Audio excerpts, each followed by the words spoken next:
Good morning, ninth class. Welcome you all in your new mathematics session. So, in today's session, we will start exercise 13.2 from question number 7. As you know, in the last video, we have already done the question number 1 to 6.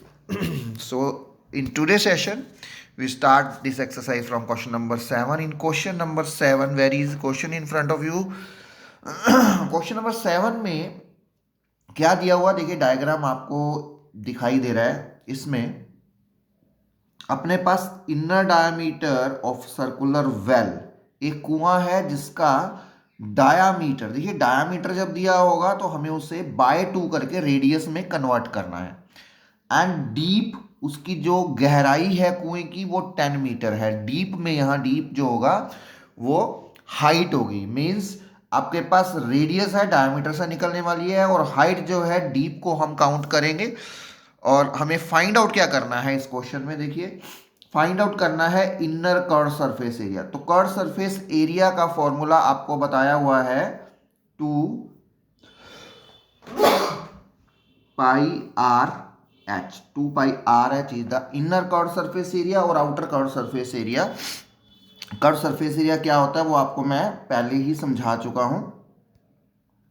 ये देखिए, ये जो हिस्सा होता है जहां से आप अपने पेन को पकड़ते हैं वो सारा क्या होता है, कर्व सरफेस एरिया होता है। और अब इस क्वेश्चन को देखिए, सबसे पहले आपको फाइंड आउट करना है inner curve surface area find out करना है। सेकंड में cost of plastering the curve surface area, और रेट दिया हुआ है मीटर स्क्वायर में। अब देखिए, जब कॉस्ट दी हुई है मीटर स्क्वायर में तो देखिए डायमेंशन हमारी दोनों मीटर में है, कन्वर्ट करने की कहीं जरूरत नहीं है। तो बिल्कुल सिंपल क्वेश्चन है, डायरेक्ट आप इजीली निकाल सकते हैं। देखिए यहाँ पे curve surface area 2πr h होता है, 2 के प्लेस पर 2, पाई के प्लेस पर 22/7, r के प्लेस पर 35/2। अभी 35/2 कहाँ से आ गया, देखिए डायमीटर जो था आपका 3.5 था, उसके बाय में जब हम 2 करते हैं तो वो लिखा हुआ है, और h के प्लेस पर जो 10 डेप्थ थी वो है। उसके बाद यहाँ कैलकुलेशन में ये देखिए, यहाँ इन्होंने यहाँ पे 0.5 कर दिया। आप यहाँ अगर बाय में 10 भी लगाएंगे 3.5 का, आप 10 भी अगर यहाँ यूज करें, 10 और नीचे 2 और ऊपर तो 10 है ही, यहाँ से ये ऐसे कैंसिल हो जाएगा। कैंसिल आप अपने बेस पर खुद भी कर सकते हैं। उसके बाद इसकी सेकंड पार्ट में इसकी कॉस्ट फाइंड आउट करनी है। जो भी हमारा यहाँ आंसर आया है 110 मीटर स्क्वायर, उसको हम कॉस्ट से मल्टीप्लाई कर देंगे। कॉस्ट क्या निकल रही है यहाँ पे,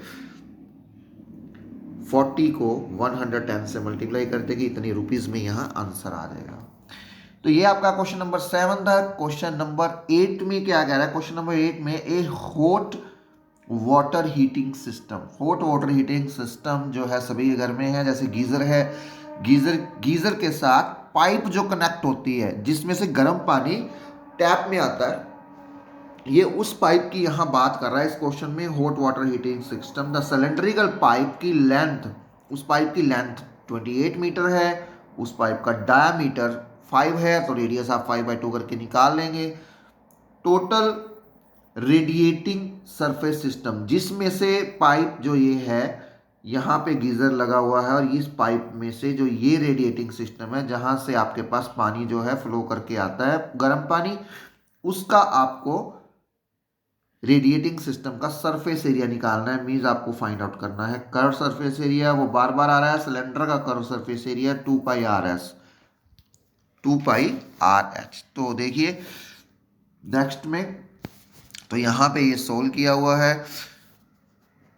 इसमें क्या है, क्वेश्चन आपको क्लियर हो गया था। यहां पे लेंथ मतलब हाइट ऑफ पाइप 28 मीटर है, और रेडियस जिसको 5/2 किया है, और फिर वही 2πr h निकाला हुआ है यहाँ पे। 2πr h आप इसको यहाँ पे 5/2 से भी सोल्व कर सकते हो। जैसे आप इसको ऐसे भी कर सकते हो, 2 × 22/7 इंटू 5/2, लेकिन नीचे यहां आपको क्या डालना पड़ेगा, 100 डालना पड़ेगा, इंटू 28। फिर आप इसको कैंसिल कर सकते हो। अब यहां पे बीच में 100 क्यों डालना है जी, क्योंकि यहां पे देखिए ये दिया हुआ है आपको मीटर में और ये है जी सेंटीमीटर में। सेंटीमीटर को मीटर में कन्वर्ट करने के लिए बाय में 100 किया हुआ है। ठीक है, इसमें कोई प्रॉब्लम आने वाली आपको नहीं है, बाय में 100 किया है। तो यहाँ से उस रेडिएटिंग सरफेस का एरिया जो है 4.4 निकल जाएगा और आंसर आ जाएगा आपका area of radiating surface system is 4.4 metre. ठीक है, तो उसके बाद है क्वेश्चन नंबर 9। क्वेश्चन नंबर 9 में आपको फाइंड आउट क्या करना है, literal curve surface area of close cylindrical pipe जिसका डायामीटर 4.2 है, उसकी हाइट कितना है। देखिए मैंने आपको शुरू में ही बताया हुआ है कि लेटरल सरफेस एरिया और कर्व सरफेस एरिया दोनों सेम है। दोनों का मीनिंग क्या है, इसमें टॉप और बॉटम नहीं होता है। 2πRH सिलेंडर का कर्व सरफेस एरिया है, तो यहाँ पे आप curve surface area easily find out कर लेंगे फर्स्ट पार्ट में। फर्स्ट पार्ट बहुत ज़्यादा आसान है। 2πR, आर क्या होगा, इसका हाफ हो जाएगा, बाय में 2 आ जाएगा, हाइट तो वैसे की वैसे ही रहेगी। मेन आपको ये पार्ट समझना है, how much steel was actually use if steel was wasted to make a tank. एक टैंक को बनाने के लिए पहले क्या होता है, शीट होती है एक, फिर उसके बाद उस शीट को मोल्ड करके मोड़ कर सिलेंडर बनाया जाता है। जैसे यहां पे मैं आपको समझाने की कोशिश करता हूं, ये देखिए, जैसे मेरे पास एक लकड़ी का ये फट्टा है, ठीक है, मैंने इसको कट करके इसका बना दिया मैंने टेबल।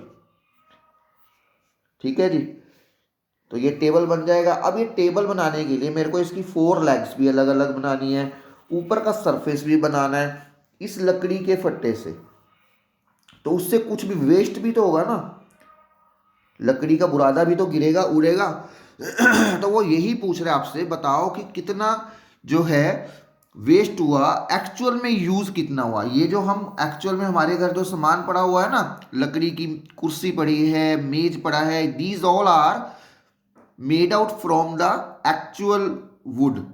एक्चुअल वुड मतलब जो एक्चुअल वुड उसने दी थी उसमें से बनकर आया हुआ है, लेकिन वेस्ट भी तो हुआ है ना कुछ उसने, लकड़ी बनाने वाले ने, चेयर बनाने वाले ने, टेबल बनाने वाले ने कुछ वेस्ट भी किया है। ये क्वेश्चन यहाँ पे समझने वाला है थोड़ा सा ये वाला आज, तो वो हमको फाइंड आउट करना है। बताओ कि कितना जो है यहाँ पे स्टील है, स्टील को मोल्ड करके सिलेंड्रिकल टैंक बनाते हैं। जो आपने देखा होगा कि ट्रक जाते हैं जो पेट्रोल लेकर, वो सिलेंड्रिकल टैंक बनाने के लिए कितना मटेरियल यूज हुआ, कितना वेस्ट हुआ।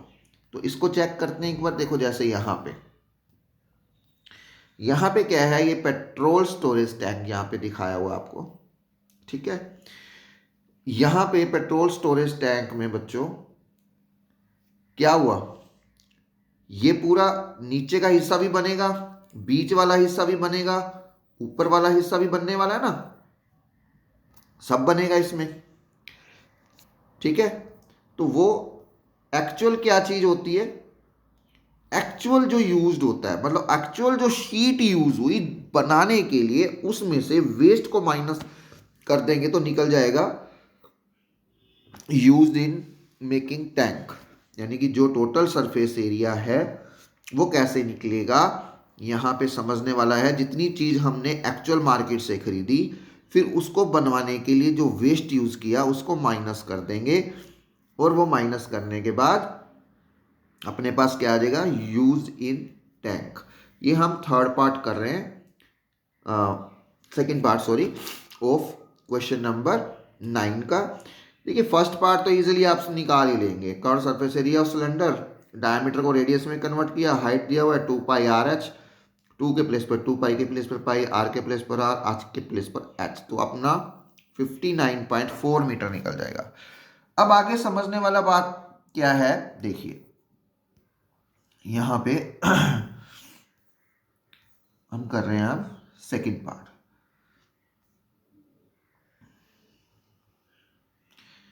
अब यहाँ पे total surface area of tank निकालना पड़ेगा, क्योंकि जितना भी वो टैंक बना है उसका ये वाला हिस्सा, टॉप वाला हिस्सा और बॉटम वाला हिस्सा, वो सब हम यूज करेंगे। तो इसलिए टोटल सरफेस एरिया हमने निकाल लिया कैलकुलेशन करके, 2πr into r plus h is the total surface area of cylinder. Total surface area of cylinder is 2πr into r plus H.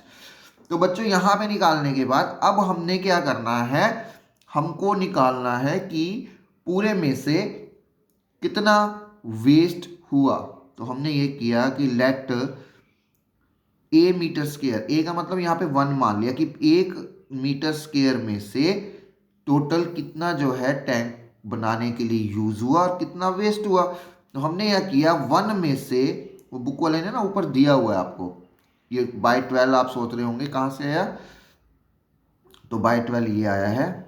यहाँ इन्होंने बोला कि how much steel was actually used if 1/12 जो है वो waste था, 1/12 waste था, यानी कि एक शीट में से 1/12 तो वेस्ट है, उसको तो निकाल ही देना है। जो हमारा एक्चुअल में टैंक बनकर तैयार हो गया वो हमारा टोटल सरफेस एरिया होता है, यानी कि 2 टोटल सरफेस एरिया हो जाएंगे। एक तो 1 शीट में से 1/12 माइनस करके आंसर, और एक हमने जो 87 पॉइंट समथिंग जो आंसर हमने निकाला है यहाँ पे, ये वाला, दोनों चीजें सेम है। अब यहां पे हमने इसलिए दोनों को इक्वल रख दिया, 1 माइनस 1/12। अब 1 माइनस 1/12 कईयों को नहीं माइनस करना आता तो वो एलसीएम लेके माइनस होता है, तो ये आ जाएगा अपने पास 11/12। ठीक है जी, तो वो उधर जब ये 11/12 यहाँ क्या होगा, जब ये वाला 11/12 का आंसर जब दूसरी साइड में जाएगा तो वो बन जाएगा 12/11, फिर इसको कैंसिल करके 95.04 आंसर आ जाएगा कि एक्चुअल में जो यूज हुआ है वो है 95.04, ये यूज हुआ है। ठीक है, ये आपका था, इसको क्वेश्चन को बार बार आप रिपीट करके आप वीडियो में सुन सकते हैं। क्वेश्चन नंबर 12 में आपको दिया हुआ है कि एक लैंप शेड बनाना है। You see the frame of the lamp shade, it is to be covered by the decorative cloth. The frame has based on the diameter 20, height 30 centimetre और मार्जिन 2.5। ये जो मार्जिन वाली बात है ना, यहाँ पे थोड़ी सी ट्विस्ट है, बाकी आपको निकालना तो वही है, 2πRH निकालना है, क्योंकि उसने पूछा आपसे कि for folding cover the area find how much cloth is required to cover the lamp. ये जो लैम्प आपको दिख रहा है, इस लैम्प को कवर करने के लिए टोटल कितना कपड़ा चाहिए। ठीक है जी, एक तो इसकी लेंथ तो 30 है, लेकिन यहाँ पे जो मार्जिन देना है, कपड़ा बीच में और भी लगेगा, 2.5 यहाँ पे लगेगा, 2.5 यहाँ पे लगेगा, एक्स्ट्रा लगेगा। वो वहाँ पे स्टेटमेंट में बताया हुआ है कि मार्जिन जो है 2.5 लेना है। ठीक है, तो उसके लिए ये देखिए, ये पूरा 30 है, ये पूरा 30 है, और ये जो मार्जिन ऊपर डबल करके दिखाया हुआ है ये 2.5 एक्स्ट्रा लेना है, जिसमें आपको हाइट इंक्रीज करनी पड़ेगी। 2.5 इधर, 2.5 इट विल बी 35 सेंटीमीटर। तो उसके बाद फिर 2πRH आप निकाल लेंगे इजीली। 2πRH निकालने के बाद उसको यहाँ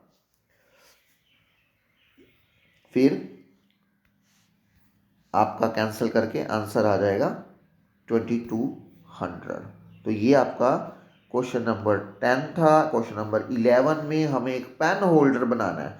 देखिए, पेन होल्डर बनाने के लिए इस पिक्चर में दिखाया हुआ है कि एक तो आपको ये हिस्सा बनाना है और एक आपको नीचे वाला हिस्सा बनाना है। यानी कि आपको क्या करना है, एक तो आप